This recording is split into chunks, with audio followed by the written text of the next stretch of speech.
I'm getting older, because I'm going to be 50 in 13 years' time. So it's just...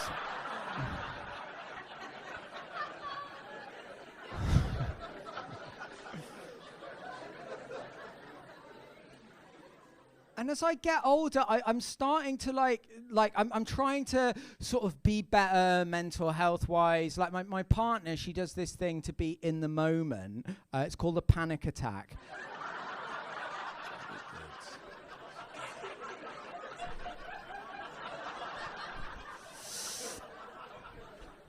And I like to try and improve my mental health. I've quit drinking, and so I haven't had a drink since April of last year, which is thank you. That's not actually the longest I've gone. The longest I've ever been without booze is about 3 years. But then on my 4th birthday,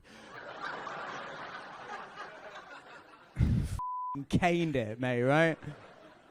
Because that is the thing, like, and I don't want you to feel uncomfortable if you are drinking. Just I know I'm better than you, so that's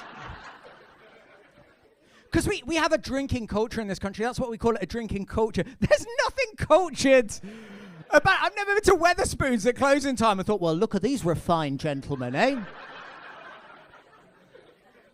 You only need to get the last tube home or the night bus and see people vomiting, pissing and bleeding and realise it's called a culture because it breeds bacteria, right? Like the night bus is like a bad yackle. I didn't realise how bad it was until I worked for an American company, and it was a Silicon Valley tech company. They had a free beer tap in the office, and they went, guys, we have these in the States. We're not going to limit your usage. We just ask you please drink responsibly. The beer tap lasted 3 days in the UK office, because that doesn't make any sense. Drink responsibly. Like it's an oxymoron. We drink to be irresponsible, right?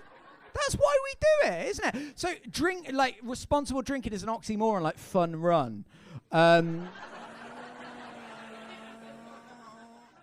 Or United Kingdom. Like, it doesn't make...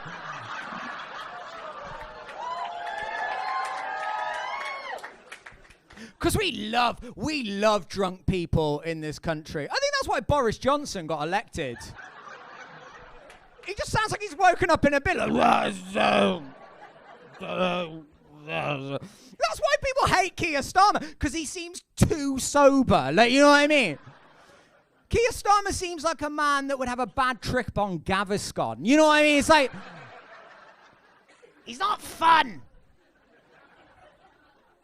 And that's my problem. I had a mate, this is genuinely true, I had a mate whose nickname was Alcoholic James, right? That's what we called him to his face. We were when I was working at the American company, I went, oh my God, he had substance abuse problems. Did you take him to rehab? I was like, no, mate, we took him to Spoons. Like, he was like, shut. He was like Oscar Pistorius. Like, he was f***ing caning it, mate.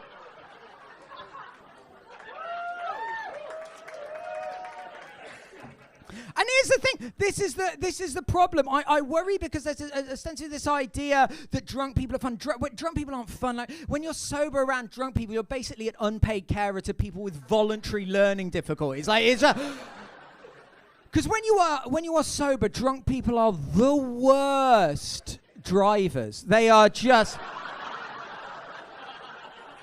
all over the road. And I worry that it makes me feel like, now that I don't drink, I feel like that kid in swimming practice that had to wear a Veruca sock. Like, you know what I mean? Like, everyone just looks at you a bit weird. And I worry that, like, I don't drink, I'm vegetarian, my main interest is politics. I'm basically Hitler, right? That's... Because he didn't drink. Margaret Thatcher didn't drink a drop. Donald Trump doesn't drink. That means everything that man's done, he's been stone cold sober. Isn't that mad? And I was talking to two lovely ladies. My wonderful partner, she's Northern Irish, right? And she's Irish. So she never drank a drop until she was 25 years old. There's statues of her in Ireland.